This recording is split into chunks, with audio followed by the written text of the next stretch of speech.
Ang programang magbibigay sa atin ng inspirasyon at magpapatibay sa ating determinasyon. Ito ang Positibong Kwentuhan with John Paul Siniel.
This episode was brought to you by NTF Elcock, Papa G Dim Sum House and Restaurant, Hexat Mining Corporation, Brigadier General Francis Marlon Wong of 52nd Engineer Brigade, Philippine Army, Kathy Uy Pangay, and Jubani Babilio Simpao.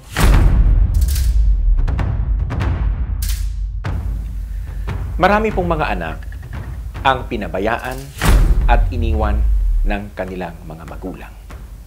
Ngunit, mas marami pa rin po ang mga magulang na masyadong mahal nila ang kanilang mga anak. Hinahanap kung ito'y nawawala. Tinatawagan kung ito hindi pa nakakauwi sa kanilang mga bahay. Ibig sabihin po na sa isang buong pamilya, importante po ang presensya ng mga nanay at tatay, lalong-lalo na ng kanyang mga anak.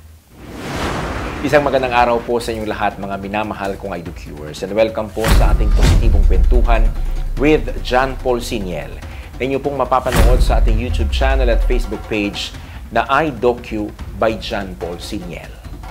Konektado po sa naging unang pahayag ko sa programang ito ay tungkol sa mga magulang na magpahanggang ngayon ang kanilang mga anak ay hindi pa rin po nakakauwi sa kanilang mga bahay. Dahil pinili nilang mamundok upang makibaka, dahil hanggang ngayon naniniwala pa rin sila na ang armed struggle ay magpapabago sa ating lipunan. Maraming mga anak pa rin po na hanggang ngayon ay nandoon sa Mindanao, nasa Samar, nasa Mindoro at sa iba't ibang bahagi ng Luzon upang hanggang ngayon ay panghawakan ng paniniwala ng komunismo, paniniwala ng insurgency, paniniwala ng ideya na sa pamamagitan ng armas ay mapapatalsik ang kasalukuyang pamahalaan.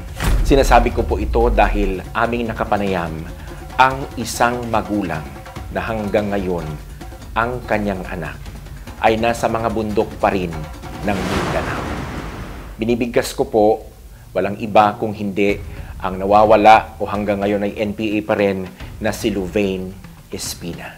Kaya minabuti po namin kausapin upang makuha natin o mailarawan natin ang pangungulila at hinagpis ng isang magulang na hanggang ngayon ay naghihintay sa pagbabalik ng kanyang pinakamamahal na bunsong anak.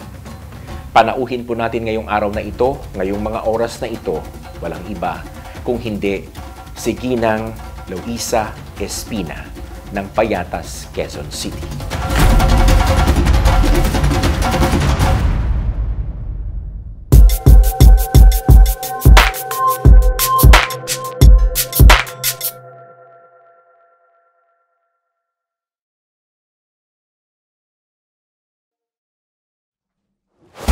Welcome po sa programa namin na Positibong Kwentuhan with John Paul Siniel. We are glad na kami ay pumarito sa Metro Manila para makausap po kayo, Ate Loisa Espina, upang sa amin din pong channel ay maibahagi ninyo sa amin ang damdamin ng isang nanay na hanggang ngayon ay naghahanap at nangungulila sa presensya ng kanyang anak. My first question is, kumusta po ang pangungulila ng isang nanay na katulad ninyo? Napakasakit po sa wala kang gabi na hindi ka kalmado. Kasi alam mo, may isa kang anak na nawawala at hindi mo alam kung ano yung nangyayari sa kanya. Natutulog ba ng maayos? May nakakain po ba? Yun yung sumisiksik sa bawat magulang, lalo na kung ikaw ay isang ina na ang anak mo hindi mo alam kung saan mo makikita o saan mo pupuntahan yung anak mo. Kung saan mo makikita siya. At alam mo mismo na nasa panganib siya. Alright. But did you ever think, Ate Luisa, that Louvain, or otherwise known as Beng, mapupunta sa ganitong landas? Naisip mo ba yun noon? Wala po sa hinagap ng isip ko na kaya niyang gawin yung ginawa niya na ngayon na iwanan kaming pamilya. Dahil napakalambing niyang bata, laging lagi yang nakasunod sa akin kung saan ako pupunta.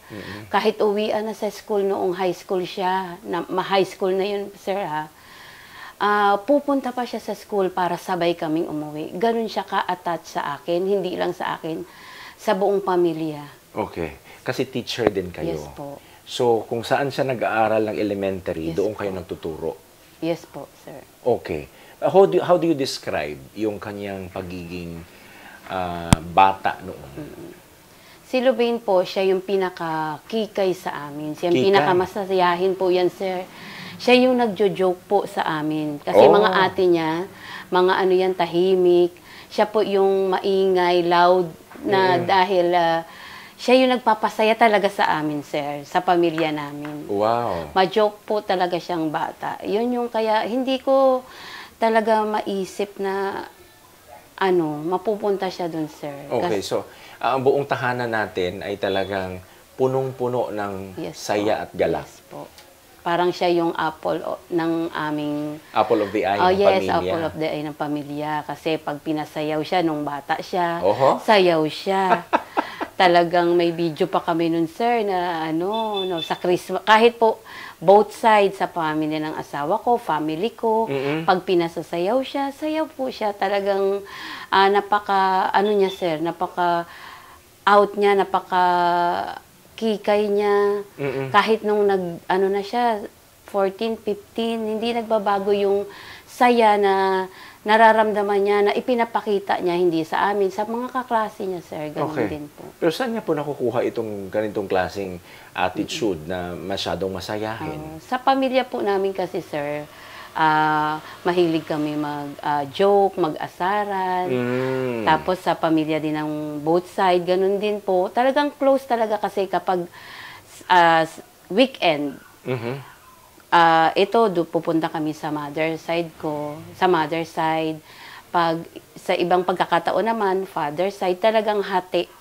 And Christmas, ang nakalaan po talaga yan sa morning, sa mother side ko. Pag sa gabi, madaling araw, yung 24 ng gabi, mother side. Pagdating ng umaga, punta na kami sa father side. Yun ang routine namin, sir. Okay, so talagang hinati nyo, Yes, no? sir. Ang lahat ng pagkakataon Yes po. na mag-celebrate ng mga importanteng okasyon. So, family-centered talaga. Talaga, sir. Oho. So, pinalaki nyo ang bata, si Beng, na nandun talaga ang presensya ng buong pamilya.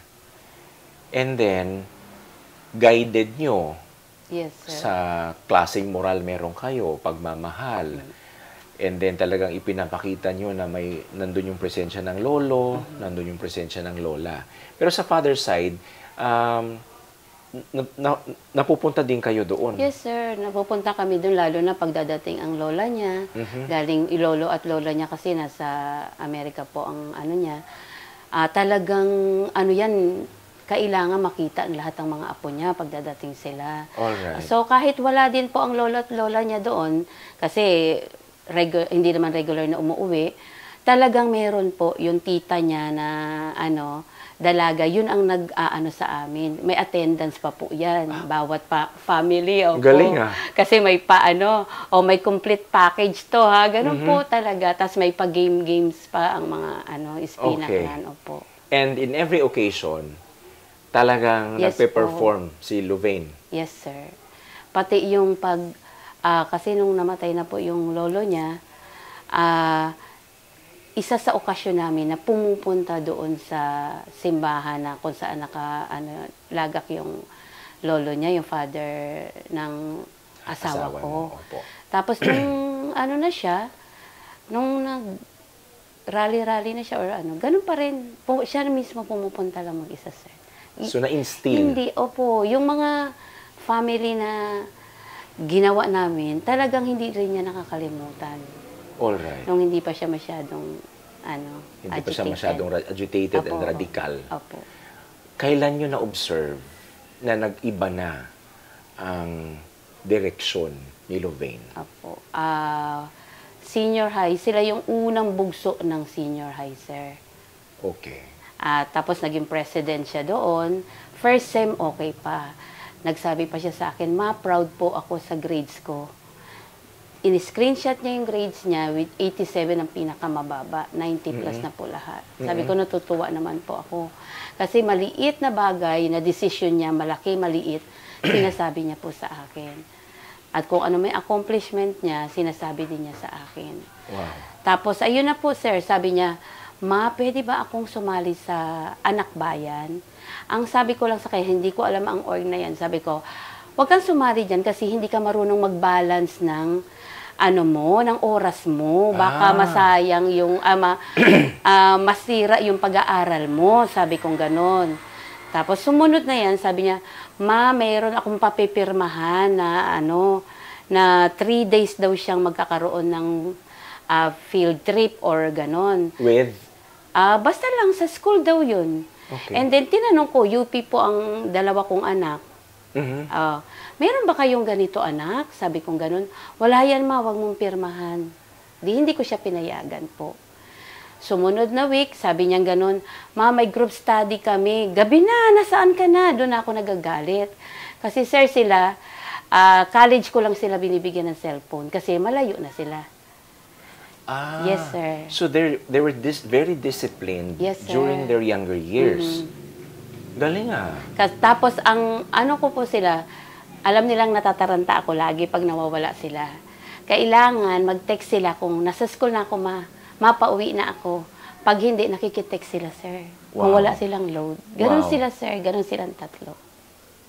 Okay. Dahil alam nila po, ako ay laging natataranta. Kapag minuto o oras lang silang nalilate. Okay. As we speak right now, Yes, sir. reddish na yung mata ninyo. Apo. Bakit? Kasi bumabalik yung kung ano sila noon. Yung pinalaki mo na maayos. Hindi man kayo ganun kayaman. Pinilit mo maging komportable sila. Silang tatlo. At saka kahit na hirap kami na mag-asawa na itaguyod sila, dahil tatlo sila, sir. Okay lang sa amin, pero lumaki silang masunurin, mapagmahal. At saka family talaga sila, sir. Kami, yung pag may dito sa bahay, may ginawa ang daddy nila, doon kami matutulog. May bagong gawa sa baba, doon kami matutulog para kami mga tangang pamilya na. Ganun kami, sir. Tapos sa taas niya, doon kami natutulog sa lahat po kami, kahit may mga kwarto-kwarto na. Ganun po, kabanding po yung aming pamilya. Okay. But ito ay nasira. Yes, sir. Isang iglap. Sabi niya, nasa group study. Sabi ko, kung totoo yan, nagagalit na ako. Mag-picture ka. Nag-picture naman, sir. Masunurin kasi talaga. Okay. Akala ko po, siya, mga kaklase niya, kundi spokesperson na po yun ng anak bayan pala. At yung isa na nakalawit na gano'n ng kamay, isa rin po sa nagre-recruit sa kanila na nawala din later on na LFS naman. Anak bayan naman. Kumbaga, umbrella pala sila. Wala talaga akong alam. O sabi ko, kumain ka na ba? Oo ma, kumain na kami. Kayo ma, kumain na ba kayo? Oo, kumain na ako. Sige, matulog ka na ma, wag mo na ako intindi. Parang ganun siya ka-sweet po na anak. So kahit dahan-dahan siyang na-radicalize doon sa Yes, sir. white area, kung tawagin, sa legal fronts ng CPP, NPA, NDF, may malasakit pa rin. Yes, sir. Tapos, pero ganun na, isang pitik lang, parang yung laman ng FB niya, naging galit na sa gobyerno. Sabi ko, ano nangyayari dito? Tapos mga months, nawawala-wala na siya. Sabi ko, saan ka ba? Ano ba nangyayari sa'yo? Hanggang sa sumunod, nawala na siya ng 1 linggo, 2 linggo. Doon ako, sir, para akong naloloka na. Dahil nawala po siya, nag-emersion siya na pang-aagaw ng kabahayan sa Pandi, Bulacan. Inisa-isa ko po yung anak bayan na kasama niya sa org. Maawa na kayo, anuhin niyo sa akin ang anak ko, nasa amin. Naawa naman po. Ang sabi, nasa Pandi nga. Inano ko yan, yung pangalawa ko pong anak ang kasama ko, ginaygay po namin yung Pandi, Bulacan. Akala ko isa lang, hindi po pala. 5 yata o 6 na kabahayan yan. Ginaygay ko po yan isa-isa, ngunit wala pong nagsasabi sa akin na nandito anak mo, nandiyan, sabi gano'n. Para kaming bolang pinagpapasapasahan. Nandoon sila sa nandoon sila sa tower, may tower pa. Nandoon lahat ng mga aktivista. Okay. Para po akong naghanap ng karayom sa Talahiban. Umuwi po kaming luhaan ng anak ko. Wala po kaming nakita hanggang sa kinulit na naman ng anak ko. Doon siya mismo pumunta sa org ng anak bayan sa PUP dahil PUP din po siya. Maawa na kayo, sabi namin, yung kapatid ko gustong-gusto na makita ng ng nanay ko, sabing gano'n. Hanggang sa sabi, may makikipag-usap daw po, makikipagkita sa harap ng UST, graduation time po namin noon. Talagang umalis po ako mismo. Madalian mo, kasi sa anak ko lang po makikipagkita, mag-aabot lang siya ng sulat. Yun ang first time niyang matagal na nawala. Tapos takbo talaga ako, talagang minadali ko po, nag-taxi na ako. Nakita ko po siya, ang itim, dugyot, na hindi mo akalain na gano'n na itsura ng anak mo. Niyakap ko po siya, tapos hinahawakan siya nung kaaktivista niya na sabi ko, wag mong hahawakan itong anak ko to. Pinipilit ko siyang dalhin na, umuwi na, umiiyak siya, sir. Doon na parang nilamukos yung puso ko na dating, mama, ngayon pa, ayoko sumama, ma. Hindi, uuwi tayo. Hysterical na ako, uuwi tayo. Hanggang sa nasakay namin siya sa taxi, ngunit iyak siya ng iyak, sir. Kaiiyak niya na inatake siya ng hyperventilate niya. Tapos, nagsugod po kami sa ospital, napunta kami sa ISAV para hanggang kumalma siya, nakauwi kami. Pag uwi niya, ayaw bumangon. Iyak lang ng iyak. Ayaw kaming kausapin. Ang sulat lang, sinusuksok niya sa bag ko. Ang sulat, mas masahol pa kayo sa puta na pinagsamantalahan ang masang api. Ganun na. Sabi ko, ano nangyayari dito? Ba't ganito na? Bakit ganito na yung mga sulat niya? Sabi ko, ganun. Sabi ko, pero kahit na hindi niya ako kinakausap, sir, niyayakap ko siya. Tapos hinahatiran ng pagkain, ayaw maligo, gusto daw niyang bumalik doon sa Pandi, Bulacan. Kawawa daw yung mga tao doon, walang kuryente, walang tubig. Sabi ko, 16 years old ka palang anak. Sabi kong ganun. Problemahin mo muna yung ayon sa edad mo. Mag-aral kang mabuti. Kapag may trabaho ka na, pag magtrabaho ka, lahat ng gusto mong tulungan mo lahat, ibigay mo yung sahod mo. Tulungan mo, sabi kong ganon. Ayaw na daw niya mag-aral, sir. Napakasakit yun. Na sabihin sa'yo na ayaw na mag-aral yung anak mo. Sabi niya kasi, ayaw ko na mag-aral, ma, kasi papel lang.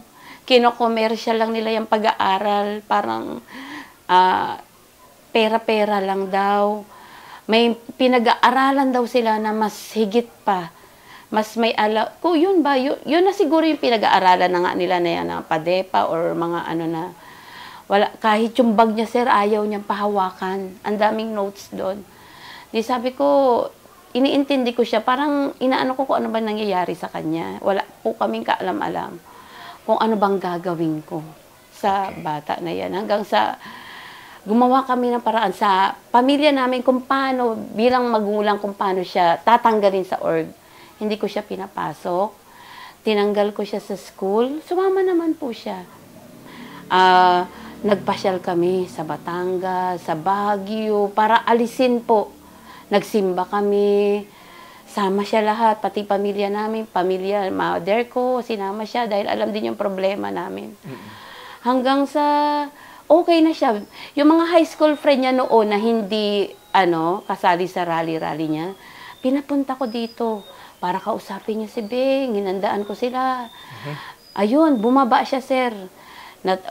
Nakikipag-usap na siya sa akin. Tapos, pagkaalis ng pamilya na yun, bumaba na siya, sir. Nakipag-usap na siya sa amin. Parang naano na yung, okay na yung mood niya. Sabi ko, umikot kaming pamilya. Nag-usap kami na, ano pang problema? May problema ka ba? Kaya ka nasasari sa ganyan? Ako ba? Si daddy ba? Dahil lagi kang sinisermonan? Tas sabi naman ng ate niya, kami ba na? Kami Beng, dahil na-busy kami sa pag-aaral, dahil graduating na yung ate niya eh.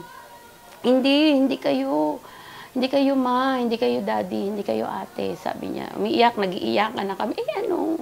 Ano ba? Huwag ka na sumali sa org na yan, tayo ng pamilya, pagpatuloy mo pag-aaral mo, ganun. Sige ma, okay. Hanggang ngayon, nag-smooth po. Para kung nabunutan ng tinik, balik na kami sa dati. Okay. Pero sabi niya, ma, ilipat mo ako sa ibang school. Kay Lola ako. Sa Malabon po. Sa Malabon? Opo. Anong eskwela? Yung MCU, Malabon, College University, Malabon City College University. Yun na po yung Malabon City University. Yun na po yung, dun ko siya in-enroll senior high. Sa grade 12 na po siya. So yung grade 11 PUP yun? PUP, tapos. And then MCU doon sa grade 12. Smooth na po. Pumupunta siya, ma, sunduin mo ko, ikaw na pumunta kasi pupunta ako, dadalaw sa nanay. Minsan siya ang pupunta. Ganon ang namin. So there was this rescue. Talagang pamilya ang nag-rescue una? Yes po, opo. So yung hakbang ninyo noon, along with your husband, tsaka yung iba nyong anak, yung dalawa, talagang ni-rescue nyo, niligtas nyo siya doon sa kapahamakan na mangyayari sa kanya. And nagtagumpay naman kayo doon. Hindi namin alam. Yung org kasi, ang inalis lang namin sa utak niya org kasi akala namin yun ang ganun lang kadali. Oo. Pero, hanggang sa sabi ng nanay ko, Quezon City, dahil wala kaming pasok as teacher, dinalaw ko siya doon, gumawa pa kami ng assignment, sir. Tapos sabi niya ganun, mama, aga ako. Sige, mauna ka nang pumasok. Tapos ako, mga 10 na ako uuwi. Magpapalipas ako ng traffic. Sabi ko ganun. Di yun na nga. Umuwi ako. Pumasok siya ng madaling araw. Dahil may project. Dala niya yung mga assignment. Yung mask na white yun. Dala-dala niya. Binili pa naming dalawa.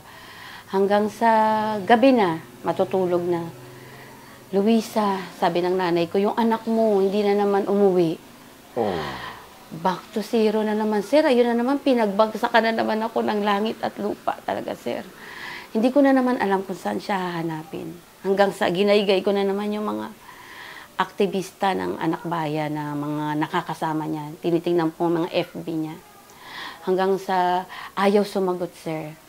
May Sinong ayaw sumagot? Yung mga aktivista? Kasama, ayaw din talaga nilang magsalita, sir. Hanggang sa, yung anak ko na naman ang nag-effort, yung isa na nag-aaral po. Okay. Kaso, sa kabila siya, sir, eh. Wala siya sa main kasi architect ang kinukuha nung pangalawa kong anak na babae. Nasa main ang anak ko, talagang pinaghihirapan niya, sir, na kausapin dito sa main yung mga anak bayan. At ayun, sabing gano'n na wala talagang sabing gano'n na nasa Gabriela Hall. Pumunta ka po kaming Gabriela Hall. Sabi nila, ano sila, nandoon ng mga aktivista, wala po dito si Louvain. Nakita po ng anak ko yung pouch ng anak ko. Anong wala? Ito pouch to ni Louvain eh. Ayun, hindi na sila nakaano. Sinong leader nyo dito? Sabi ko, gusto kong makita yung anak ko. Tapos ayun, may pumunta nga po, nandiyan na si Louvain, nakayuko siya. Yung maayos na naman, bumalik na naman yung itsura niya dati, sir, 2 months eh. Ang dugyot na naman, nakasuot na naman ng lousy na t-shirt, naka-rubber shoes niya. Ano na naman, dugyot. Sabi ko, Diyos ko, anak. Sabi ko, ano ba ito, nak? Di ba nag-usap na tayo? Siguro, sir, ito na talaga yung gusto ko eh. Sabi niya ganon. Sabi ko, sige na nga. Sir, hindi ko alam ang anak bayan o org na yan. Papayagan kita, anak. Lumuhod po ako sa harapan niya. Lumuhod ako sa harapan niya. Papayagan na nga kita dyan. Anak ko, ano may pinaglalaban mo na yan? Basta mag-aral ka lang. Tapusin mo yung pag-aaral mo. Sabi kong ganun. Hanggang sa, siguro ayaw niya yung nakikita niya na lumuhod ako sa kanya. Iyak din siya ng iyak hanggang sa na-hyperventilate din siya. Tapos, tinakbo kami sa tinakbo siya sa clinic ng PUP. Sumusunod yung mga niya, yung mga aktivista. Kasi hindi mo siya makausap, sir. Iikutan ka nila. Nagkakatinginan lang sila. Tapos, halos ayaw nilang bitawan. Si Louvain, parang hindi mo masolo yung anak mo. Parang sila na may hawak ng anak mo. Hanggang sa pumunta yung ambulance ng clinic ng PUP, kinuha yung anak ko hanggang sa nadala siya. Buti na lang po yung mga clinic teacher, napakagaling. Huwag kayong pamilya ba kayo? Huwag kayong pumasok. Pamilya lang. Kaya nasulo ko yung anak ko.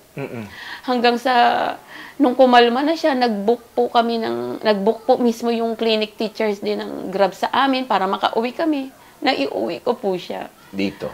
Opo, dito sa Kaso po, yun yung pinakamasakit talaga na habang bumabiyahe kami, inuuntong niya yung ulo niya sa sasakyan.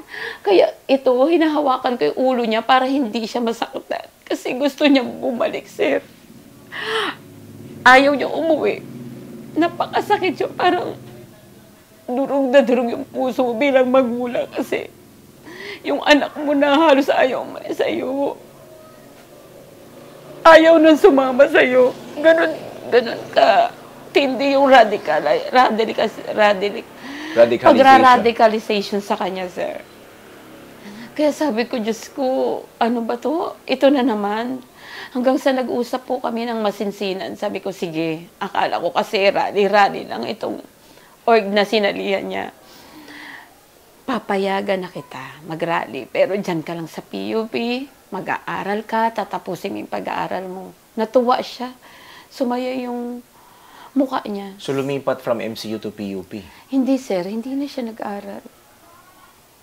Hindi siya talaga nag-aral. Hindi niya tinapos ang grade 12? Hindi niya yung grade 12. Ang sabi niya kasi, ang worry ko lang kasi, sir, kaya pumayag ako. Dahil ayaw ko na mawawala na naman siya. Dahil nakatatlo na siyang wala eh. 3 beses na kaming naghagilap sa kanya. Basta ang usapan lang namin, uuwi ka. Papayagan kita, pahihingahin ko po siyang Yun ang pagkakamali ko na hindi ko inalam yung org na to. Dahil hindi rin alam din ng mga anak ko, hindi din namin alam. Hinayaan namin siya sa org. Okay. Alam mo ba, parang hinatid pa namin siya sa PUP, sir. Hindi na siya nag-aaral sa PUP, ha? Para doon sa mga org niya, mahihatid niyo ako sa PUP, nandoon kasi yung mga kasama ko. Para ba siyang yung pinikula na nawawala siya sa dilim. Doon, tas ang saya-saya niya, parang sumasayaw-sayaw siya pa habang naglalakad. Sabi ko, Diyos ko, ito ba, tama ba to? Sige, ko siya kasi, kaya ko siya ginanon, sir, dahil alam ko, ang ugali niya, masawain. Sumali sa basketball, nasawa. Sumali sa volleyball, nasawa. So, akala ko ganun kaano lang.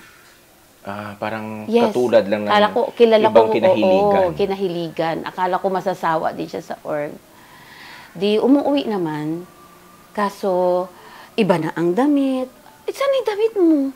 Yung mga binaon mo, nasaan iba na? Yung amoy, iba na, sir. Kasi palit-palit pala sila ng damit kung ano yung suot ng ano, ganun. Ay, gano'n? Yes, sir. Tapos yung mga sapatos niya. So, hindi na siya, wala na siyang pakialam Yes, sa good wala hygiene. nang hindi yan, sir, ha? Kanya-kanya yan sila ng towel, kanya-kanyang pouch, kanya-kanya silang damit. Bawal magsuotan kasi nagkakaaway sila pag nagsusuotan ng damit. Ganun mga kapatid, di ba, sir? Yeah, that's very normal.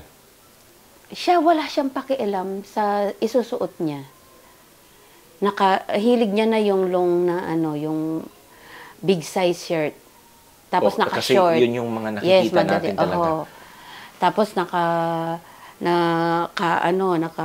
yung bra niya, yung parang boxer bra ang gusto niyang pabili sa akin.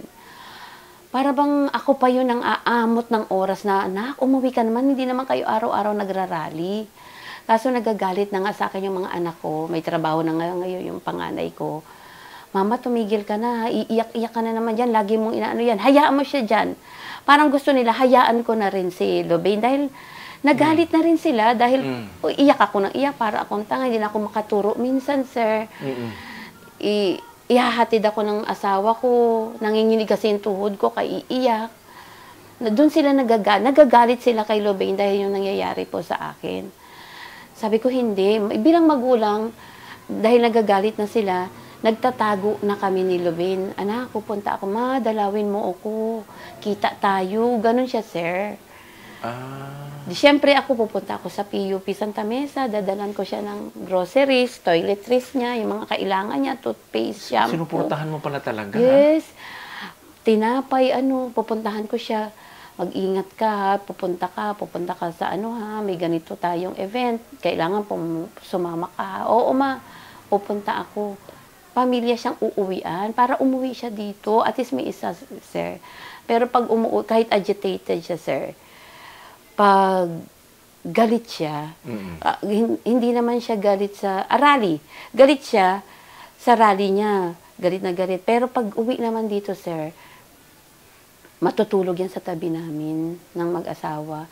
Tapos, nakahawak pa ang kamay. Ganun siya ka-sweet, kahit agitated siya. Kaya hindi niya nakakalimutan yung pagmamahal niya sa amin. Galit lang siya, napapasagot lang siya talaga kay daddy niya kasi ang daddy niya ang nagkakastigo sa kanya. Sir, namura niya ang daddy niya. Minumura niya. Namura niya for the first time. Namura niya na? Yes, sir. Namumura niya na ang daddy. Ano yung PI? Yes, sir. Dahil galit siya? Dahil galit siya sa org. Opo. Sa kasi yung org, pag pinag-uusapan yung org. So talagang ipinaglalaban ng org? Opo. Pag pinagsasabihan ko siya sa org, nakatahimik lang siya, pero nakakuyom yung palad niya. Tinitimpi niya yung galit niya. Doon ko nakikita na hindi niya ako kayang sagutin, sir. Hanggang sa, gano'n na nga yung routine namin, hanggang sa December na po, magpapasko, sabi ko, nagkasakit siya, sir. Nagka-rashes, nilagnat, nagtait suka, nagdala siya ng niya dito, ng mga kasama niya na maraming kabataan, baka siguro ni-recruit din niya. Hanggang sabi ko, wag ka munang pumunta sa mga mo, kasamahan mo dahil may sakit ka, chinek up ko siya, pina-check up ko siya, sir. Hanggang sabi kong ganun, sabi ko, magpagaling ka muna. Huwag ka munang mag-rally-rally na yan. So, tinagpaalam siya na pupunta siya ng eskwelahan. Pumunta siya ng eskwelahan, hindi siya nagpaalam sa inyo? Hindi po. Pero, sabi ng ate niya, magpapaalam daw sa iyo yun, ma, pero hindi siya talaga pumunta sa akin para magpaalam ng aalis siya. Kaya lang siya pinayagan ng ate niya, alam na magpapaalam sa akin. Hanggang sa kinokontak na namin po siya, December, kasi pagkatapos ang birthday ng daddy niya, 16 na po yun, tawag kami ng tawag sa kanya, ano ba nangyayari sa'yo? Nasaan ka na naman? May sakit ka pa.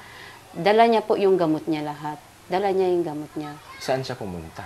Hindi siya nagsabi kung saan siya pupunta. Hanggang sa kinulit ko na naman siya, ni-reach out ko na naman siya, ano ba nangyayari sa'yo? malapit na ang hanggang 2024. Sabi ko, please lang, nakikiusap na ako sa kanya na umuwi ka kasi magpapasko na, pupunta. O kaya magkita na lang tayo, doon ka na dumiretso kay lola mo. The usual po, na ikaw na mauna doon kay lola mo. Sige ma, sabi niya, pipilitin ko. Through messenger lang po yun.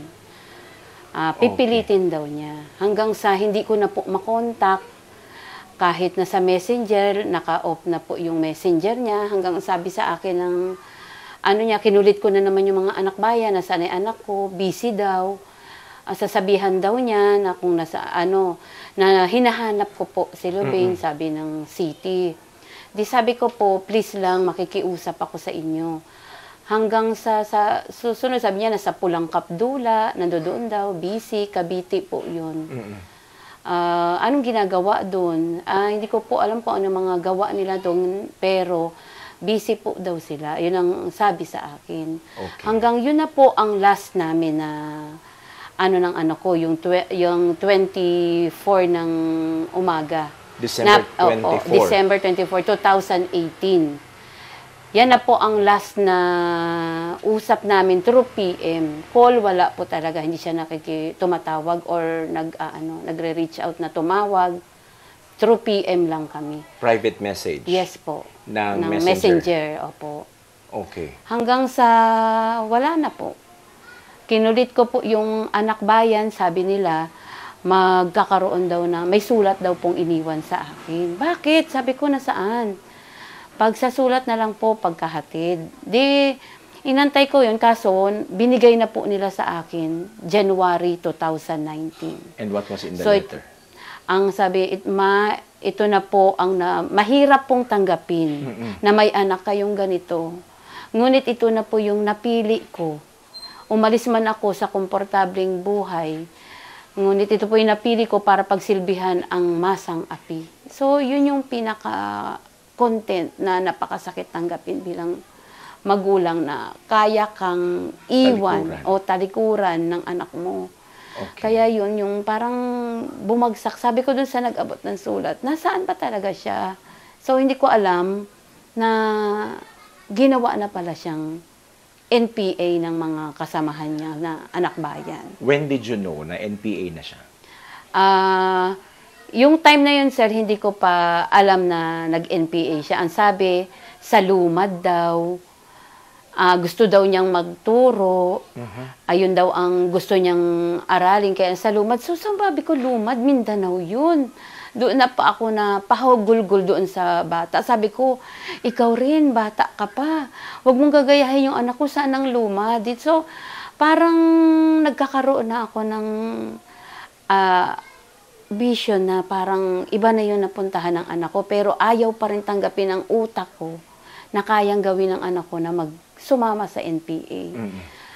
7 buwan po akong nag-reach out sa mga anak bayan, natulungan ako, pero ang sagot lang nila, pipilitin naming maka-reach out sa anak nyo, antayin nyo lang, hanggang 7 buwan. Hanggang sa meron po akong magulang na nakita sa Facebook na pare-pareho, ito nga si Relisa, na parehong-pareho to sa anak ko, yung post niya. Out of, siguro, wala ka nang magawa bilang magulang. Sabi ko, pareho tayo ng Sabi niya, ma'am, halika magkita tayo. So, doon na po nag-umpisa hanggang yung pakikipaglaban namin. Doon ko rin nalaman na kung nasaan na o anong level na yung anak ko at doon na talagang NPA na. Pinaliwanag sa akin po ng AFP na, ma'am, ang anak niyo po wala na sa white area. Which is ito na yung nasa red area, NPA na po ang anak mo. May pinaliwanag po sa akin level po kung ano yung nangyayari sa bata. So doon pa lang, ayun. Doon mo na nakumpirma? Yes, nakumpirma na NPA na ang anak ko. So, ibig sabihin, dahil kinumpirma nila sa inyo, may intel report talaga that a certain Louvain went to Mindanao? True anak bayan lang. Pero sa intelligence, wala pa po. Wala pa po? Opo, wala pa pong Hanggang sa nagkaso-kaso na nga po kami. Lumabas kami sa Senate hearing muna po. Tapos nagkaso-kaso na kami hanggang sa marami nang tumulong sa amin na malaman kung ano ang nangyayari sa anak namin hanggang sa nakilala na po ngayong pakikipaglaban namin na mahanap yung anak namin. Ayun, meron pong surrender sa Front 55 nga na yun, na kasama niya po ang anak ko. So, na-confirm po na nasa Guerrilla Front 55 si Lovane as NPA. Sino pong NPA na surrender ang nag-confirm na si Lovane ay nasa Guerrilla Front 55? Na ano ko po. Nakalimutan Opo, nila. nakalimutan ko po. Basta, pero nandoon po sa ano. Okay. When you speak about Guerrilla Front 55, this is somewhere in Paquibato District and portion of Bukidnon. Yes. And sa aking pagkakaalam bilang isang mamamahayag, talagang infested ang area na ito, no? And Guerrilla Front 55, dito si this is the working place of Marikit. Yes, yes. Di ba? Now, ito, grabe pangungulila ninyo. 7 months kayong naghintay para malaman kung ano ang whereabouts ng anak ninyo. Doon sa 7 months na yun, ano ang itsura mo nun? Ano ang kalagayan mo nung 7 months na yun? Yan, 7 months na, sir, yan ang pinakamahirap na buhay namin kasi andiyan yung time na nagsisisihan kayong magpamilya. Ha? Yes, sir. Kasalanan ko ba? Kasalanan mo. Ikaw kasi pinapagalitan mo yung anak mo lagi. Mga ganun, sir. Yung anak ko, silent lang sila. Akala ko hindi nila sinisisi yung sarili nila. Sinisisi pala nila, sabi nila. Kasi naging busy ako eh. Sabi niya, naging busy ako sa school. Si ate naman niya, naging busy sa trabaho. Yung time na yun, yung nagsisisihan. Hanggang sa nag-isip kami na nasaan na ba yung batang yan? Ano bang ni-reach out namin din mga anak bayan, ayaw nila magsalita. Yung pang worry mo na isang araw lang mawala po yung anak mo, di ba? Ang sakit-sakit na. You what more kung ito pang 7 buwan, nagkasakit ako, papasok po ako sa school, nanginginig yung tuhod ko, hindi ako makapasok na mag-isa. Aalalayan pa ako ng asawa ko, hindi ako makaturo dahil sumasakit ang ulo ko dahil hindi po ako makatulog, hindi makakain.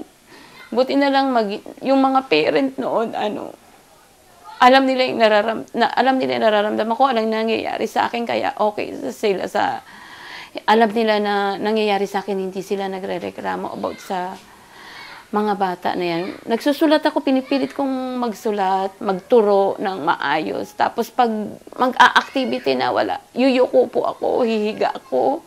Hindi ko po kaya yung sakit talaga. Hanggang ganun po. Hanggang sa nagkasakit ako. Natauhan lang po ako nang sinabi ng anak ko na, Ma, hindi lang sinabihin, anak mo, may anak ka pa. Huwag mong gawin sa sarili mo yan. Kasi, iyak ako ng iyak, sir. Magbibihis lang ako, mamamaya, uupo na naman ako. Iiyak lang ako. Pag sumasaksak sa utak ko, si Lovane, dahil natatakot ako. Yung mga pumapasok sa utak ko na baka may mangyari sa kanya, may nakakain ba, gutom ba, may natutulugan ba, hindi ko alam. So, na-overcome ko po yun. Yun na sinabi ng anak ko, saka nakilala ko po yung ibang mga magulang na meron na ako nakakausap na katulad ko. So, marami na rin tumulong sa amin na makausap yung mga psychologist or pastor. Doon po nabuksan yung isip ko na pwede akong lumaban, na hindi ako na de-depress, hindi ako ganito na parang weak na nangihina. Hindi ko kayang lumaban na mahina ako, may sakit ako. Hindi ko mahahanap yung anak ko kung mahina ako. So, yun. Ang sabi ng pastor, sige, given na lalaban ka, given na nawala yung anak mo, may magagawa ka na ba? May magagawa ka ba? Wala nga akong magagawa dahil hindi ko alam kung saan ko pwedeng hanapin yung anak ko. Hindi ko alam kung paano ko kukuhain siya. So, ito yung sumama ako sa hands-off para hindi laban ko lang to, laban din naming lahat. Laban ng mga magulang na kukuhaan ng anak ng mga org na ito. Okay. Gusto kong i-ano sa kanila, ilabas itong nararamdaman namin through our testimony para ma-aware din yung mga magulang po. Okay. According to you, lumapit kayo sa mga doktor, mga psychologist, mga pastor, no? Anong findings ng psychologist? May depression kayo, Talaga, may anxiety? sir, may depression, mayroon daw po kaming depression, anxiety po talaga. Kasi yun yung tulong ng, nagsimula kami sa hands-off, lumapit kami sa mga PNP or AFP para makatulong. Sila nag-assist sa amin para bigyan kami nga ng mga ganong bagay na makakatulong sa aming depression. So yun po, nakatulong po yun ng malaki dahil na overcome po namin yung ganitong lungkot, yung tuwing papasok sa utak may anak mo, iyak, hindi ka makakain, yun ang nawala po at sa awa ng Diyos, may mga nakakausap na rin kami, mga magulang, na kung yung support system po namin yun na tuwing naaalala yung mga bata, oy, naalala ko yung mga bata, halika, usap na tayo, mga ganon, sa really? hands-off po. Paano kayo nag-uusap? Through messenger po, yun po ang aming mga, araw-araw, good morning, kamusta na, o may balita na ba, opo. At ang isa pa po, kunyari, may namatay, may nabaril, may nahuli, kukulitin po namin ang AFP. Sir, may galing ba sa youth sector?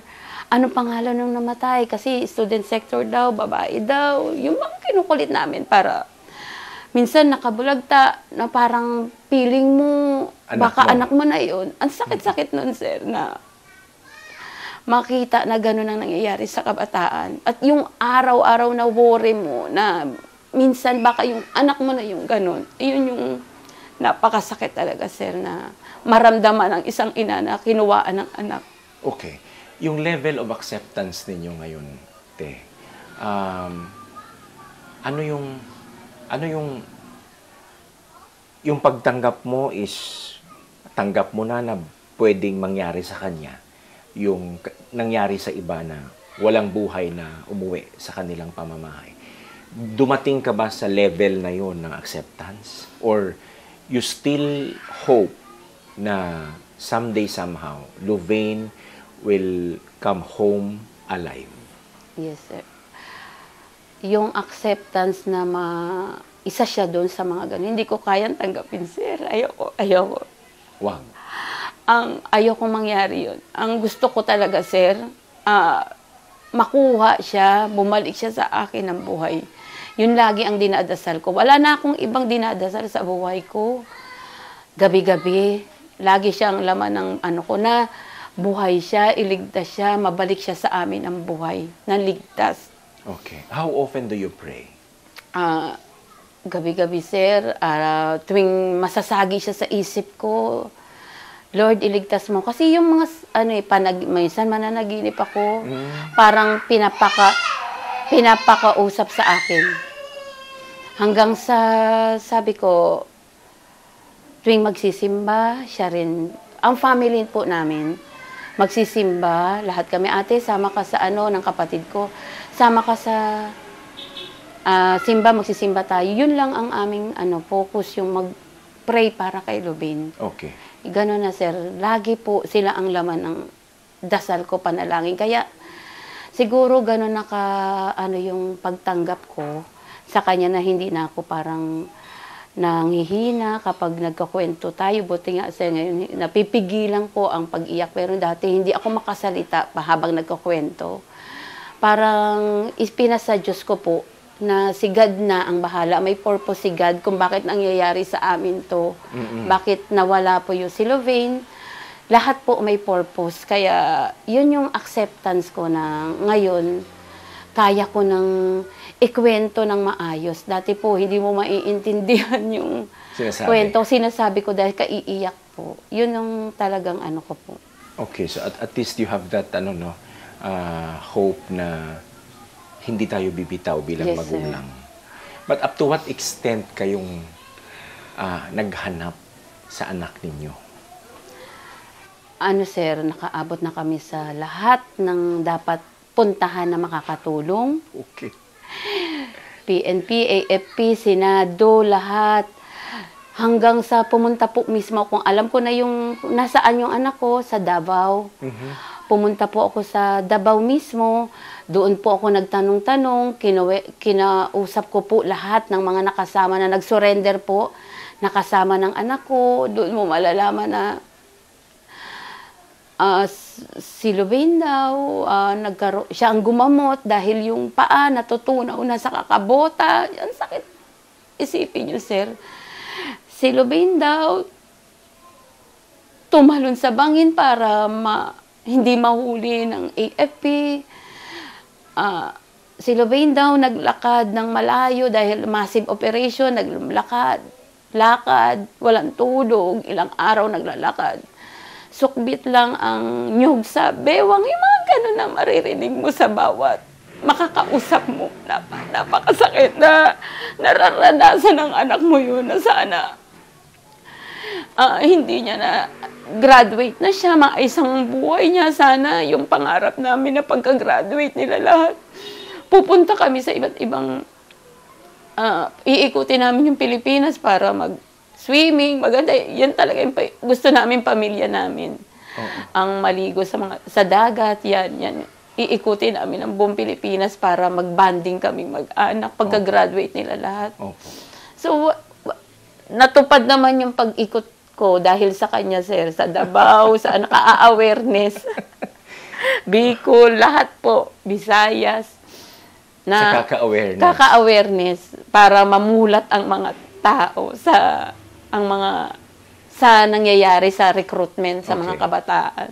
I want to focus on the awareness later on to our conversation, in our conversation. But dito tayo sa mga nakakausap ninyo na mga FRs. Yung mga nakakausap yung mga FRs, and they talk about the experience of Lubain. Somehow, natutuwa kayo dahil nakakatanggap kayo ng balita at saka kwento kung masakit man ang mga nararanasan ni Lubain, pero buhay siya sa mga experience na ito. Tama. Natutuwa kayo doon. Natutuwa ako. Yung pang marinig ko na nagtutuloy na siya, nasa medic siya. Yung isang eyepiece po. Mama ni Lubain yan. Nung pumunta po ako sa 1003, mama ni Lubain yan. Mabait si Lubain. Sabing ganon. Nagtutuli yan na sa mga eyepiece. So, yun yung parang nakita ko na talagang yung passion niya sana tumulong. Mali lang ang nasamahan. So, natutuwa ako na makita, na malaman na buhay ang anak ko hanggang sa nakausap ko yung tatlo na naging kaibigan ni Lubain. Si Lubain po, hindi kami pinababayaan yan. Kaso, nakatakas po kami dahil wala nang makain dun sa loob. Sa tuwing kakain po kami, naaalala ko silang naiwan dun. Di sana sinama nyo na, hindi po kami nakatakas, sabi ganun. Dahil sila ang mataas noon, si Lubain ang nagbabantay sa kanila. So, napakasakit na tuwing maririnig yun ng mga kwento ng mga nag-surrender, na-capture, na masasakit na nangyari sa anak ko. Hindi ko mixed emotion na natutuwa, alam kong buhay yung anak ko. Na lulungkot dahil alam kong nahihirapan yung anak ko. Yun po. Itong mga FRs na ito, can you still remember who these FRs are na nakasalamuha ni Lubain? Ngayon po yung mga FRs na ngayon unang-una, si Kurt Russell, sa school pa lang. Sila yung nagdala kay Lubain sa KM o Kabataang Makabayan through NPA, underground movement na. Through aktivista, underground, yung pa full-time activist na. Hanggang sa napunta siya sa Mindanao nga, doon sa Guerrilla Front 55, ang una daw tumanggap sa kanya is FR na si Daniel Castillo, na siya ang unang tumanggap sa Guerrilla Front 55. Hanggang sa, sabi nila, according to them, 1 o 3 buwan lang daw si Lubain gusto nang umuwi sa amin. Ngunit si Marikit, si Arian, ang sabi niya, sinabi niya kay Lubain na nagkukulang ng tao sa Guerrilla Front 2. Kaya dinala po siya doon sa Guerrilla Fronto, doon po sa Davao de Oro. Okay.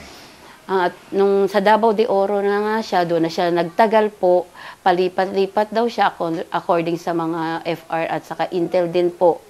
Pinatotohanan po to ng mga Intel na nakausap ko sa AFP, na from Guerrilla Front 2, 18, tapos Front 2 na naman, yan lang daw po ang kanyang tinatawiran. Hanggang sa nagkaroon siya ng kauyab o mag-boyfriend siya doon, na yun na nga yung nahuli nung nakaraan o na-capture na natamaan sa paa o sa singit, na si Ka-Axel or Daniel De Liosa po. Yes, sir. So, si Daniel De Liosa. Opo. I can still remember na si Daniel De Liosa, Axel, ay na-interview namin, no? Na-interview namin sa iDocu at nabanggit niya na may girlfriend siya sa loob. Ito pala si Louvain. Yes, sir. So anong kwento ni Daniel tungkol sa kanyang uyab? Ang una po kasi na ano ko sa mga FR na ano kaya yung anak ko po doon, ligtas ba yun? Mayroon po siyang boyfriend doon, hindi siya iniiwan noon, lagi yung tumatawag sa kanya, kinakamusta siya. Ganun po ang pagkakwento sa akin ng FR, hindi siya pinababayaan.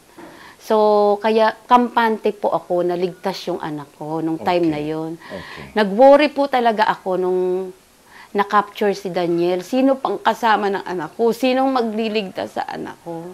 So, ayun yung nag-worry talaga ako. Sabi kong ganun. So, nadagdagan na naman nadagdagan na naman natin. po yung burden ko sa pag-aalala sa kanya. Hanggang sa nakiusap ako na gusto kong makausap si Daniel De Liosa. Yun ang time po na pangalawang punta ko na po sa Davao. Opo, para ang number one, ang inano ko doon to awareness po, at ang pangalawa, ang pinaka main goal ko po doon is makausap po siya. Kung para siya kasi ang direktang contact ni Louvain. Okay. According to Daniel, okay naman daw po si Louvain. Malakas daw. Matapang, hindi isa sa kanino man. Kasi ang worry mo, sir, di ba yung naririnig mo na may mga sumusuko, na nare-rape, na ano. Ayaw kong isipin yun, word, ayaw ko ano yun. Ayaw kong, binubura ko lagi sa isip yun, ayaw kong mangyari sa kanya kasi yun. Hindi daw ganon, matapang daw si Louvain, kaya hindi maaaring mangyari sa kanya yung ganon. Kaya yung parang nung nakausap ko siya, nakampante po ako doon na hindi po ganun lahat ang mga nasa loob. Okay. Opo. Kaya doon parang nag-subside yung pag-aalala ko nung nakausap ko si Daniel De Liosa. Okay. Pero dahil hindi naman nanlaban si Daniel, no? Hindi siya nag-file ng kaso. Bagkos talagang inamin niya na nahuli siya and bumalik siya sa we call it in Bisaya, sabakan sa gobyerno, sa pangangalaga ng pamahalaan. Pero dahil nahuli siya, ibig sabihin nun, hiwalay na sila. Opo. And did he try to contact Louvain again? Yes po. Nung nagkaroon sila mayroon pa sila ng number ni Louvain na hawak. Kaso, according to Daniel, galit daw po sa kanya si Louvain. Galit. Parang iniwan siya sa samahan. Bakit? Anong expectation ni Louvain? O kaya nga po, di ba? Yung anak ko gusto niya,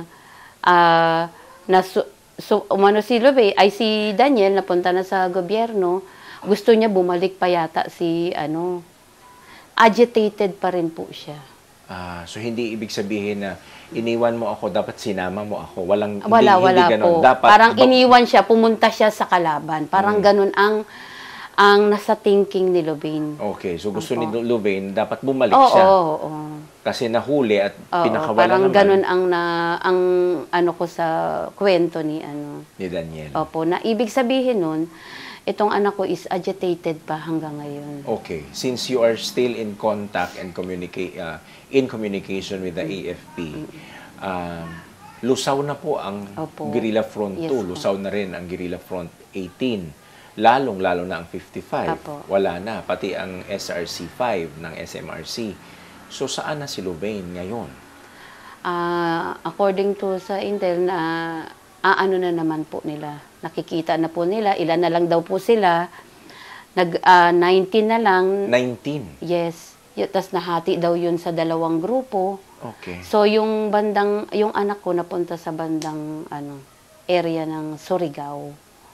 Anong guerrilla front? Ano sila sir nagtayo na naman ng panibagong Nag-merge yung mga mahihinang guerrilla. Opo. Oh, really? So ngayon, so isa siya sa napuntang banda doon, tapos yung isa na bumalik sa kung saan nandoon yung Davao de Oro na fronto yung mga doon banda. Okay. Opo. So, but bukod doon sa napapapad kayo ng Davao Oriental at ng Davao de Oro, hindi lang doon sa pag-aalala at pangungulila yung ginagawa ninyo. Hindi lang doon sa pagdarasal. But you still, parang tumulong kayo sa pamahalaan. Yes, at sa ibang mga magulang na posibleng maging biktima yung kanilang mga anak sa recruitment. So, let's talk about yung sinasabi ninyong Hands Off Our Children na aktibidad. Nabuo ito dahil sa mga magulang na nawalan ng anak, and then you still continue to be with the Hands Off Our Children. Anong posisyon niyo sa Hands Off?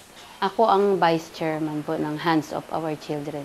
Okay, so ano mga aktibidad din niyo? Ang aktibidad po namin, marami nag-i-invite po sa amin sa school, sa mga barangay, o sa mga iba, hindi lang po dito sa Metro Manila, iba-iba pong Quezon, Bicol, ayan po, Davao, kaya po kami napunta, Palawan, Samar, Leyte, lahat po yan naikot po namin through our awareness po sa Hands Off. At dahil dyan po, nakilala po yung Hands Off, at nagtayo po kami ng mga chapter namin sa Leyte, meron po sa Tarlac. Wow.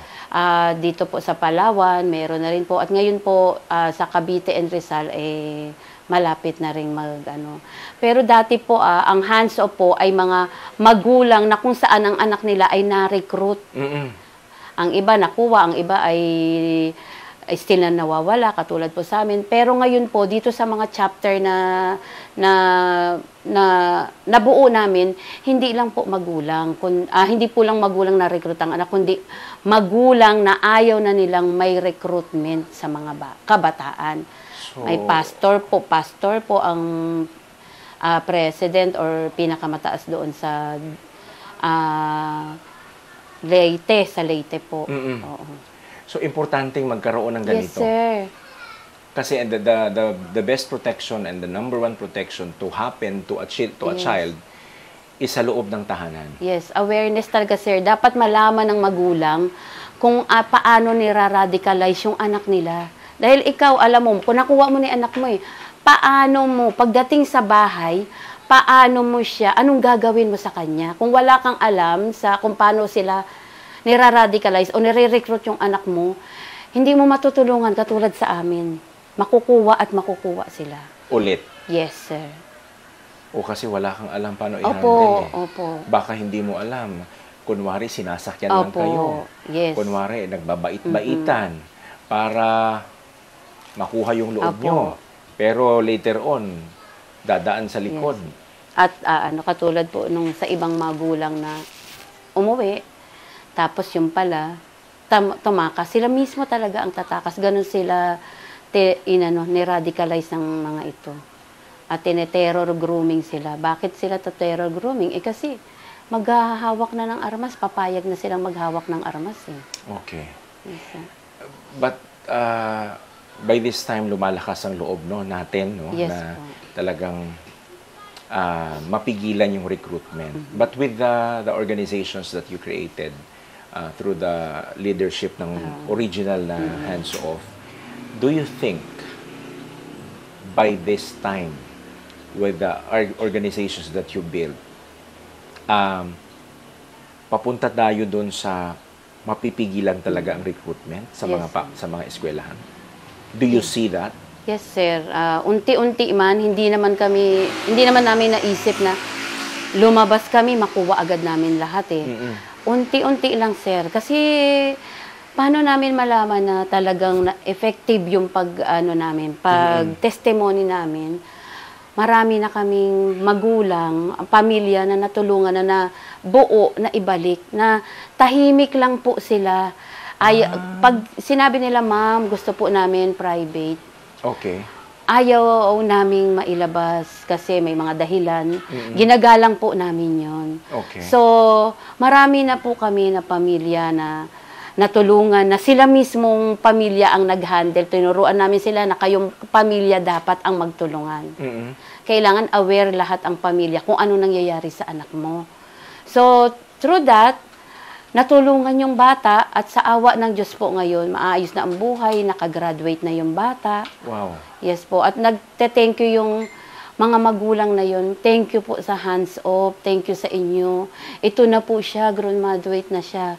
Thank you sa inyo, yung dating anak ko na ito, matalim ang tingin. Tingnan nyo ngayon, ito na. Ayos na po. Oh, mga ilang buhay yung naiayos natin?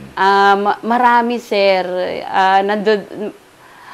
Mahigit na sa nandoon ang data sa namin, sir. Okay. Are we speaking about 10, more than 10? More than 10 or 20s na, sir. Ay, wow. Tahimik po sila na ayaw nilang labas yung kanila. At yung okay lang kwento naman nila. sa amin, sir, kasi parang kung naligtas namin yung anak nila, parang... That's an accomplishment yes, already. Sir. Parang na kami kay God na madali niya nang hanapin ni God yung aming anak. Parang, Lord, nakabayad na kami.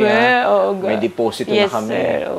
So, with that, ate, do you think ito yung purpose? Yes, sir. Yun ang sinabi namin. Ayun ang pampalubag ng loob namin, sir, na mga...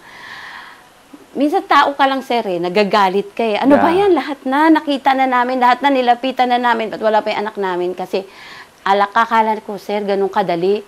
Na kapag kilala mo na yung pinakamatataas na sa atin, makukuha mo na agad ang anak mo. Ayun pala, sir, hindi ganun kadali. So, syempre, mag-aano kami, sabi namin, kala ko na ganito, sige na, okay lang yan mga mami. May natulungan naman tayo. Ito na lang yung purpose natin. Ito siguro yung purpose natin. Wala man yung anak natin sa ngayon, meron tayong natutulungan na pamilya na nabubuo. Okay. Yun na lang ang aming pampalubag ng loob, sir. Opo. Nakaaantay sa aming mga anak. That's good. It's good to see na, kasi while approaching you, coming here, dito sa Payatas, napapanood ko din yung mga videos ninyo sa Senado. Sabi ko, oy, ito yung iyakin na nanay. Di ba, sir? Yeah. Ngayon, hindi na masyado. Pero at least, this time, as you speak, nakakapagsalita kayo ng maayos, ng walang paghikbik. No? And then, I see smile on your face. And I believe nakakapagturo na kayo ulit. Yes, maayos no? na, maayos. Tapos, ito, nakakatuwa dahil banggit nyo, may mga buhay na ating naiayos. Pero hindi naman siguro kayo nag-iisa sa laban na ito, ano? Sino po or ano pong mga ahensya ng gobyerno ang naging kasanggahan ninyo upang makamit ninyo itong mga sinasabi nating purpose? Kami, sir, ang laging nag-i-invite sa amin ay sa AFP. Ang second, mga CMO, mga Air Force. Ma'am, invite namin kayo kasi iba talaga pag kayo ang nagsalita, yung true victim na talagang nakaranas. At pag may mga PNP, nag-aano rin po sa amin at ibang agency po, ang NTF-ELCAC, sumusuporta din po na mai-voice yung nararamdaman namin. At saka through AFP po talaga kasi talagang kami mismo ang gusto naming lumapit sa mga agency na yan kasi sila po yung kinukulit namin kapag meron pong mga nawawalan, may sumusuko, nakaka-capture, sila yung kinukulit namin na sir, kailangan namin ng pangalan. So, yun po ang mga tumutulong sa amin. Okay. May mga naririnig ako noon na kinokontra ng ibang syempre, talagang kukontrahin ito ng mga left organizations, ng mga legal fronts, Apo. na ito daw Hands Off Our Children ay talagang binuo ng sandatahang lakas. At binuo at sinuportahan, yes, pero pinunduhan, etc., etc. Walang katotohanan doon. Walang katotohanan yan, sir. Ang umpisa po ng Hands Off, chip in kami. May Chip isa ka. in? Yes, sir. Out of our pocket yan. May tumulong sa amin para sinuportahan po kami. Ginawa naming advisor na, syempre, wala kaming alam dyan. Simpleng mga nanay lang kami. May nagsuporta po sa amin na si Sir, Toto Bistuir, na ngayon napunta siya. si Sir Noel. Siya yung una naming saka si Sir Andre Cabales. Siya yung aming mga I know this person. Sila yung nagpaliwanag sa amin kung hanggang saan na yun. Sinasabi ko sa sir na nasaan na yung level ng anak. Sila yung umpisa. Nasaan na yung anak namin. So, hindi sila nakikialam sa kung ano man ang desisyon namin sa Hands Off, sir. Si Sir Toto Bistuir, siya yung advisor lang namin. Kung tama ba to, pero kami pa rin po ang nasusunod. Decision pa rin ng mga parents, ng member ng Hands Off ang masusunod. So, binigyan po kami, paano po kami nagkaroon ng pondo as private NGOs kami. Kami po ay tinulungan ni Sir Bistuir na magbili ng t-shirt nga na Hands Off na t-shirt. So, sa tuwing awareness namin, sir, bumili naman po kayo ng ng mga customer namin. Sila na rin naghahanap ng customer namin. So, para may pondo tayo. Yes po. Pero sir, nung nagkaroon na po kami ng pondo, kahit ayaw pabayaran ni Sir Toto, binalik po namin kay Sir Toto. So, hindi po kami kumukuha ng pera sa gobyerno, wala po. Tulong kapag may awareness, pamasahiha, sunduin kami, pakainin, yun po ang namin. Wow. Sir, Sabado-Linggo ang wala akong pasok. Awareness, Sabado-Linggo, sir. Para lang Walang sa advocacy. Walang Yes, sir, tigil? nung unang kaumpisahan. Pero ang masaya lang naman doon, sir, sa hirap na ganun. May natulungan, may natouch, Yes. may kumalat, may nagmultiply. So, sa palagay ko, sir, kahit papano na lesson yung time na paglabas namin sa kaka-awareness, sa pagod namin sa mga universities, na lesson ang kanilang pagre-recruit.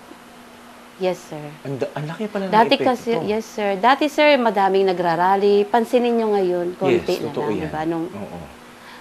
Ganun. Kasi aware na po ang magulang, ang mga kabataan na umpisa pa lang. So, nasusugatan nyo ang partido? Yes, sir. Lagi na ang yung page na nawalan po ako ng FB, lagi po ako nawawalan ng FB minsan kasi sa family Ganun po ba? namin ang nag-aano ng FB page, kumokontrol yung mga anak ko, family na rin po. Family ko na lahat, pinasok ko na rin sa Hands Off sila. Free po yan na magagawa, si Ma'am Mary tagagawa ng narrative, aayusin ang anak ko, ipopost, gagawa ng mga sa Facebook, ayusin yung mga namin, grammar, kung mayroon pang nakuha, i-check ng anak ko na si Luis. So, itong Hands Off, hindi lang to, sir, samahan. Ang turing namin dito, family. Kaya kung sasabihan na kami na bayaran, naku, sana nga bayaran na lang kami, pero amin na yung anak namin. Para bang gano'n na, sana totoo na lang kaming bayaran na, pero yung anak namin, nandiyadyaan pa rin, no? Totoo yun. Diyos ko, sir, yung advocacy ng Hands Off, hindi matatawaran. Ayaw ng mga magulang na mabahiran niya ng kahit anong dungis ang Hands Off. Dahil yung Hands Off na to, sa puso namin yan, tinayo. Yes. You're part of nation Yes, building, po. actually. Opo. Ang laki ng naiambag ninyo sa ating lipunan na upang tuloy-tuloy ang pamahalaan sa kanyang idea of development ay kailangan ng mga magulang na katulad ninyo na protektahan ang inyong pamilya, lalo na yung mga anak ninyo na hindi manakaw ng ideology. Kasi nakakasira, nakakamatay naman talaga itong Yes, sir, ideology talaga. na ito. So, ang tinuturuan nyo ngayon ay Grade 2 elementary, sir. grade 2 element. Sinisingit nyo ba paminsan-minsan? Yes, sir. Pa sa mga magulang, kinukwento ko Ay, po. ganun Minsan, ba? nagbibigay po ako ng books. Sa mga co-teacher ko, alam din nila lahat. Alam din nila na nakikipaglaban ako sa mga recruitment. Alam nila na may awareness. Ma'am, papaalam ako sa chairman, sa principal. A-attend po ako ng Senate hearing kasi alam na nila kung ano yung pinaglalaban ko, sir. Okay. In the past, when Vice President Sara Duterte was the Secretary of the Department of Education, okay kayo doon sa pakikipaglaban niya na hindi mapasukan ng ideology ng CPP Opo. ang mga estudyante ng DepEd? Yes, sir. Okay kayo doon sa ginagawa? Okay talaga, sir. Talagang gusto ko nga yun na ako nga mismo gusto kong free time ko. Sabi ko, kuwain na lang ako sa teaching ko sa grade 2 eh. Mag-iikot ako buong para mag-awareness, sir eh. Mas gusto ko na yun eh. Oo.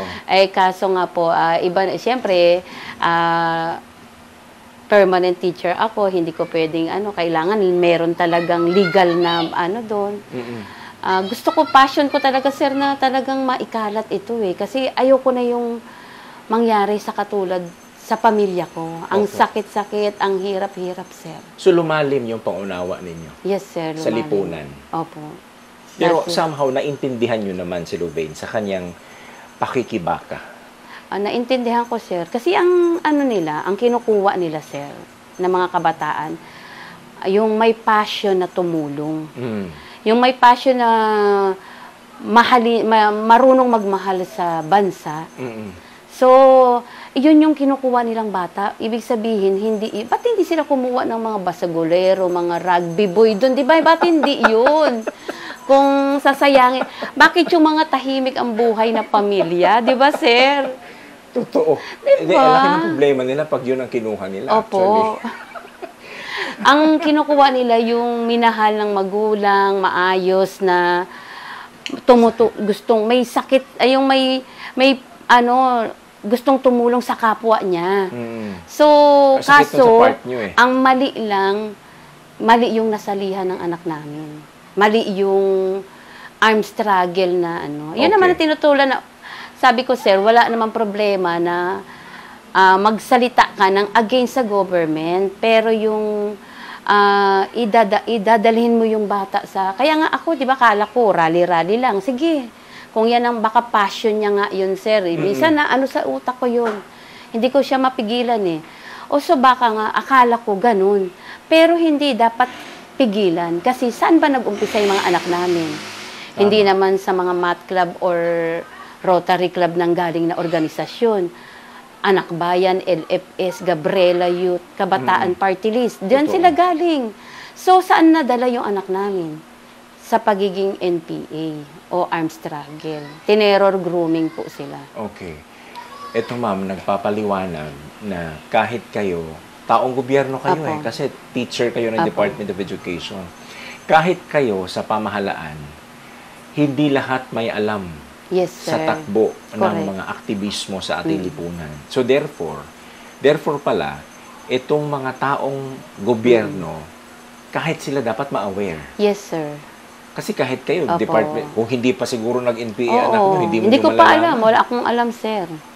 Kung hindi nabiktima kami nitong mga CPP-NPA na to, hindi ko alam yun. Ang alam ko lang is rally-rally lang yan. Pero hindi ko alam na may mas malalim pa, na doon nang gagaling sila yung mga kabataan, yun yung pinagkukunan na iaakyat sa kabundukan. Okay. The government is listening. Ano ang dapat gawin ng ating gobyerno upang ang mga eskwelahan ay magiging malaya mula sa mga recruitment ng ganitong mga organisasyon at maiwasan ang mga kabataan na pumunta ng mundok at maging NPA? Ang government, ginagawa na rin naman, sir. Kasi through NICA, nagkakaroon sila ng awareness. Ini-invite kami as one of the resource speaker. Inaano nila, awareness ang mga government. Dahil talagang tama kayo, sir, hindi namin alam. So, ang trabaho ng government noon is ipaalam sa bawat agency ng kanilang mga government na to na ganito ang radicalization sa mga recruitment. So, dapat ipagpatuloy yun, sir. Ipagpatuloy? Oo, ipagpatuloy. At sa school po, dapat kahit sa, hindi man sa grade 2 o primary grade, doon sa palabas ng high school, grade 6 graduating or umpisa pa lang, umpisahan na. Kung hindi maaari na bata, dahil baka sensitibo, sasabihin nila. Kasi minsan, hindi kami makapasok sa school dahil sensitibo. Yung usapin. Topic, opo. Dapat kasama ang magulang. So, magkakaroon ng symposium, parang gano'n? Yes po, I see. Pwede yun. Kasi ginagawa na ito doon sa area na maraming recruitment o NPA, katulad sa Bicol, grade 6, kami, teacher ang hindi, grade 6 po, nakapasok kami awareness through, through virtual lang. Virtual lang. Kasi sir Bicol or masipag sila doon. Kasi nga, front sila, maraming nare-recruit doon sa kanila Oo. So, sila teacher ang gumagawa o yung school na yon ang effort para galing. through Air Force po. Kami yan, nung pandemic po, walang tigil po na kahit na pandemic noon, virtual. Galing. Yes, sir. Lahat. Bicol, Palawan, Davao. Sa isang araw, sir, 3 awareness. Buti na lang po dito. O, sir, ang nun, yun, talagang sa puso advocacy. Hindi ka napapagod? Pag siguro, sir, na alam mong nakakatulong ka sa kabataan, parang, hindi ko rin maintindihan ng sarili ko, no? Pero nung mas maganda, parang masarap sa pakiramdam na maibahagi mo lahat ito. Parang ito na yung purpose, dun ko nalaman na ito talaga yung purpose namin sa Hands Off.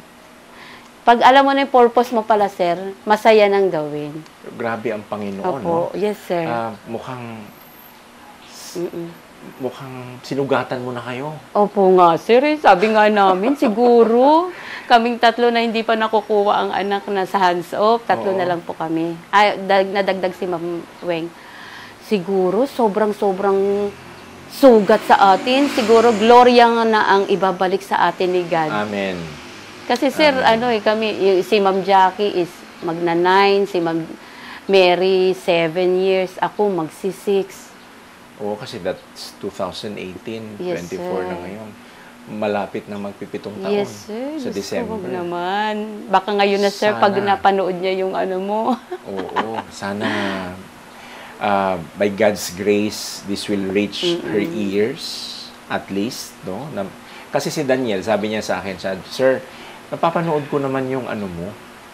Napapanood ko yung docu mo. In fact, may mga hindi naman ako gusto dun sa mga documentary mo. Naiintindihan ko kasi nasa nandun ka sa kilusan And ako, I stood up talaga. Nung malaman ko, na nakakakita ako ng diferensya doon sa pakikipaglaban, I stood up na hindi na ako magpapagamit. Yung talent ko, hindi ko na ipapagamit sa kilusan. Kasi for some time, ilang beses din akong umakyat to cover anniversaries, to cover releases ng mga pinagkikidnap nilang sundalo. Okay, sir. May mga coverage ako na ang mga may ginahasa daw ang mga sundalo na mga IP.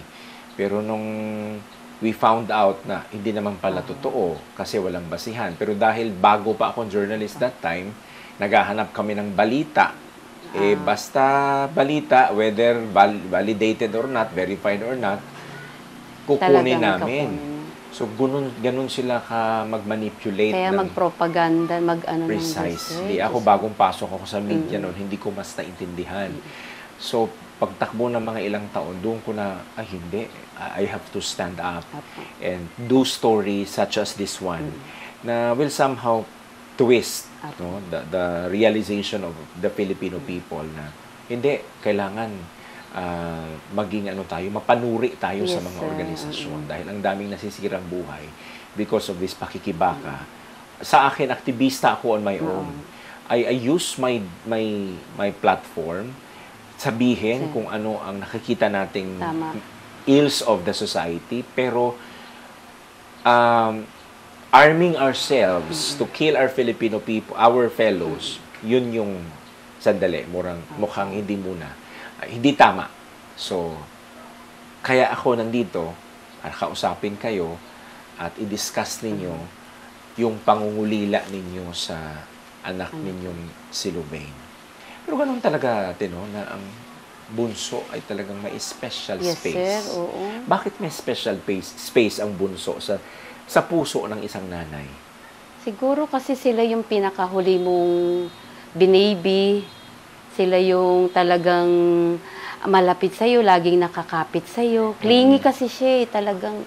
Kahit hindi lang sa akin, sa mga ate niya. Ganun Okay. siya.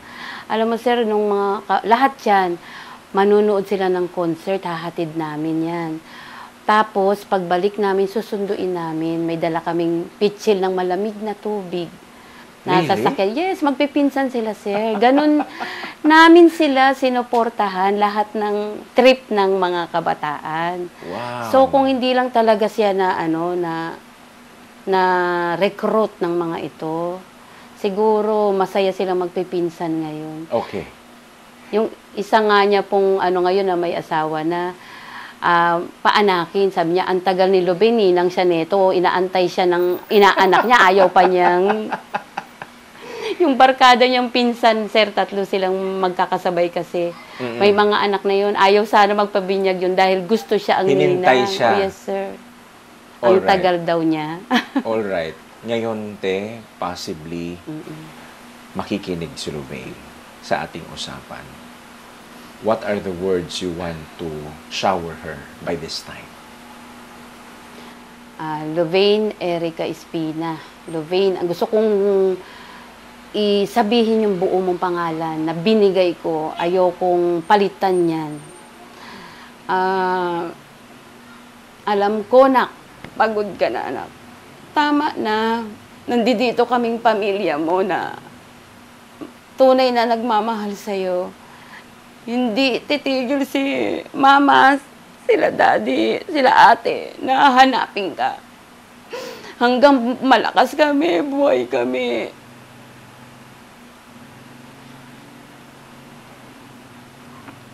Dito lang kami, kukuhain ka namin hanggat mapagod ka dyan. Kung mapapagod ka, direkta mo na kaming tawagan, anak. Alam, tutulong, walang ibang tutulong sa'yo, kundi pamilya mo lang. Umuwi ka na, anak. Ipagpatuloy mo yung maganda mong naumpisa na, ipagpatuloy mo yung kinabukasan mo. Kung ano man yung passion mo na tumulong sa ano man yan, alam ko na naiintindihan na kita, pero tutulong tayo kasama mo na si mama. Pero nasa ayos, nasa tama, na pagtulong sa kapwa, na hindi ka maghahawak ng armas, anak. Umuwi ka na. Matagal ka na naming hinaantay ng mga pamilya mo. Alam ko, sabi mo, hindi ka galit sa amin. Naramdam ko, anak, dahil hanggang ngayon, alam ko na mahal mo kami. Kaya naniniwala ako na isang araw, babalik ka sa amin. Ang kaduluduluhan nito, pamilya mo lang ang hahanapin mo. Okay. Makikinig yung mga kasama niya. Yung buong NPA na kasama niya ngayon, anong gusto mong iparating na message? Sa mga kasamahan ng anak ko, alam ko may pamilya kayo. Alam ko yung bigat na iniwan nyo rin yung bawat pamilya nyo. wala nang saysay ang pakikipaglaban sa gobyerno. Marami nang nakikinig sa atin, maraming tamang tutulong. Mulat na ang mga tao sa kung ano man ang ipinaglalaban natin. Maaari kayo makipaglaban, maaring tumulong sa tamang paraan. Ibabain na ninyo yung armas nyo. Tigilan na yung pakikipag-away ng gamit ang armas. Tumulong tayo. Kung gusto nyo talagang tumulong sa gobyerno, tumulong ng tama. Tumulong ng tamang tulong. Hindi yung aalisan nyo yung pamilya ng may pamilya. Ibalik nyo yung anak ko at ito lang yung sana pinakikiusap ko sa inyo. Pumunta sa inyo ang anak ko ng maayos, buo ang katawan. Gusto ko maibalik nyo sa akin yan ng ganyan din, maayos, may buhay, at malusog. Ayoko isipin talaga, sir, na hindi pa ako ready, sir, na malaman na mangyayari sa anak ko yung mga nangyayari sa mga nababalitaan, sir, na walang buhay. Yun lang siguro ang hindi ko kaya pang tanggapin sa tagal-tagal na sinabi rin ng anak ko na, Ma, tanggapin mo ha na hindi lahat. May maaaring ayun, kahit ako ayoko sabihin may mawala ng buhay o mamatay si Lubain, matamaan. Sabi niya, tanggapin mo. Sabi ko, sige anak, oo lang ako, pero sa puso ko, sir, hindi ko kaya ni sabihin, hindi ko kaya. Siguro hindi mo na masisisi, nanay po ako. Yes. Pero ito, sinabi ko na kay Sir Durante noon, Sir, alam nyo na pala. Sige, sir, kahit barilin nyo na, yung mabubuhay siya. Gano'n na yung ko, sir, makuha lang siya doon para maibalik lang sa akin. Yung ma-save lang siya doon sa niya. May ganun yun pala talaga may yung time ako na pakikipag-usap. thinking na sinabi ko. Ang sabi naman, kung makukuha naman po natin ng maayos, doon, parang umaral rin ang ko, sarili ko ng time na yun. Parang yun doon time na wala ka na, parang suko ka na. Lahat kasi, sir, ginawa mo. Nandoon yung nag-record kami ng voice ng pamilya ko sa Davao. Kinalat po yun ng tropa, ng AFP, kung saan nandoon sa ang anak ko na mamataan para marinig ni Lubain yung boses namin ng pamilya niya at mahikayat siya. Oo.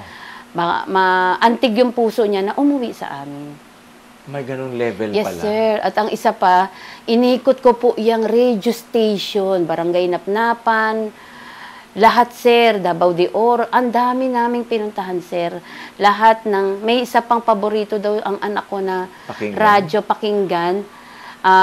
Yun, pumunta kami, sir. Nakalimutan ko na kung ano yun. Lagi daw siyang nakikinig doon according to mga nagsusurrender. So, doon, sir, din ako doon, sir. Ganong level na yung paghahanap ko kay Lubain, sir. Grabe. Sir. Well, kagaya ng ibang mga pag-uusap, as much as we want to stay longer para pag-usapan yung buhay ni Lubain, pag-usapan yung pangungulila ninyo,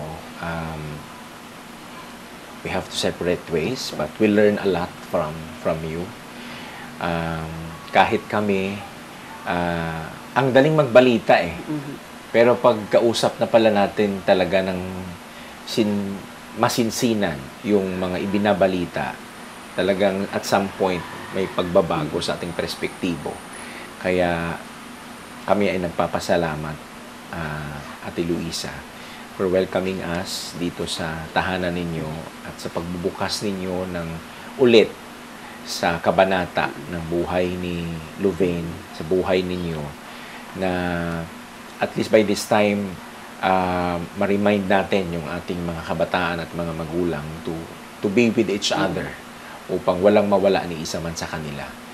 Salamat sa kwento ninyo. We hope na marami din po ang makakapanood nito at mapagkuhanan din ng leksyon yung pagiging magulang ninyo at saka leksyon din para sa mga kabataan na hindi mapariwara ang kanilang landas. Landas tungo sa, doon sa righteousness, yun sa talagang tama, yung totoo. Paglalakbay kasama ang pamilya, paglalakbay kasama ang gabay ng Panginoon. And our prayer sa IDOCU is that Louvain will come home alive dito sa tahanan na ito. Salo-salo kayo. Mababalik yung tuwa, yung galak, yung pagtulog ninyo na sabay-sabay kayo. Yes, sir. We hope na makakasama nyo siyang magsimba. We can see Louvain pumasok ulit sa kolehiyo. Yes, sir. And will accomplish a mission that she needs to accomplish. Dahil yun yung tawag sa kanyang puso. Tawag sa Panginoon. We hope na the next tears will fall from your eyes will be tears of joy. Amen, sir. Amen. Diba? Sana nga. God bless you. More knowledge and wisdom. Keep on fighting. Yes, sir. Hands off our children. Thank you, sir. Thank you.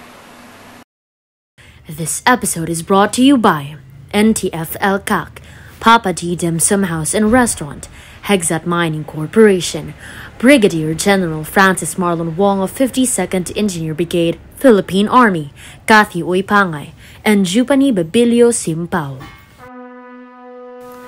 Naniwala po si Louvain na ang pakikibaka sa pamamagitan ng armed struggle ay makakatulong sa pagbuo ng maayos na lipunan. Ngunit, habang siya ay nandito sa loob ng isang ideya, ay unti-unti niya namang sinisira ang tinatawag sa Ingles na basic unit of society, ang pamilya. Ang pamilya na nagmamahal sa kanya hanggang sa mga oras na ito. Sana po ang paglalarawan ni Ginang Espina sa kanyang pagdadalamhati, sa kanyang hinagpis, at sa kanyang pangungulila sa minamahal niyang anak na si Louvain ay mapagkuhanan po natin ng aral. Aral para sa mga magulang, aral para sa mga anak. Sa inyong lahat po, mga minamahal kong IDOCUers na patuloy po sa inyong pagsubaybay, pagtangkilik at pagsuporta sa episode na ito, maraming salamat po. Ngunit, kung hindi po kayo nakapag-subscribe sa ating YouTube channel, please do subscribe, IDOCU by John Paul Siniel. And if you want to be alerted once we have new uploads, please do click the notification bell. You can also share and like our Facebook page, still the same name, IDOCU by John Paul Siniel. If you have comments and suggestions, you can send them to the email address flashed on your screen o hindi kaya sa ating messenger sa Facebook. To God be the glory. Sa Ginoo ang himaya ug dungog. Hangtod sa sunod nato nga positibong kwentuhan with John Paul Siniel. Ito ang positibong kwentuhan with John Paul Siniel.